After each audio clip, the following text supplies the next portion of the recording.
the Austrian air rifle of the Napoleonic Wars. When we think of weaponry of the Napoleonic Wars, our mind often goes to lines of men standing with their single-shot, muzzle-loading, inaccurate muskets. Certainly some units were equipped with rifles which had a much further range and were much more accurate, but we wouldn't often think of weapons that would fire more than one shot at a time.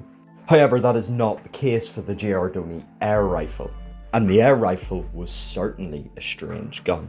The air rifle held cylinders of around 20 shots. These shots could be loaded into the chamber by pulling the bar, and it could be done lying down, which was not possible with muskets or rifles. This made them incredibly useful for sharpshooters, although the effective range of the air rifle was somewhat less than the muskets of the day, purely because each air canister, of which soldiers were provided with 2 or 3, could enable the firing of theoretically up to 80 shots, but the power would dramatically fall off after 20 or 30.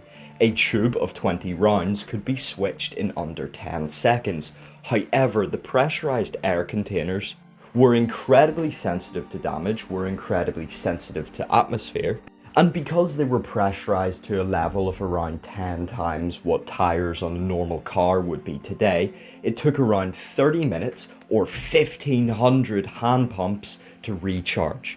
That meant if a soldier was equipped with up to 3, which was incredibly uncommon, as supply shortages were rife, with some units having only 2/3 of their members even having the operational rifles, each man could only ever expect to fire up to 60 rounds in a battle at maximum.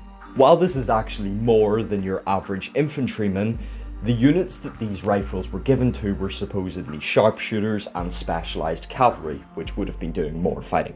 On top of this, these weapons were incredibly expensive to buy.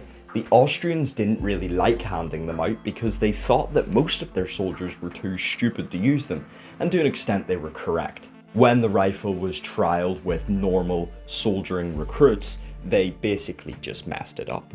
The rifle fell out of favour very quickly. It was an effective weapon, it didn't make much sound, and it fired fast and it fired well. But it was far too expensive, far too difficult to use, and far too difficult to manufacture. The knowledge to manufacture it was held by only a small number of people. And oh, those gunsmiths were expensive. Ultimately, the weapon found its true use in the American expeditions west. They were usually presented to Native American tribes as a kind of sign of Western technology. And this silent rifle found its use as a token rather than a weapon.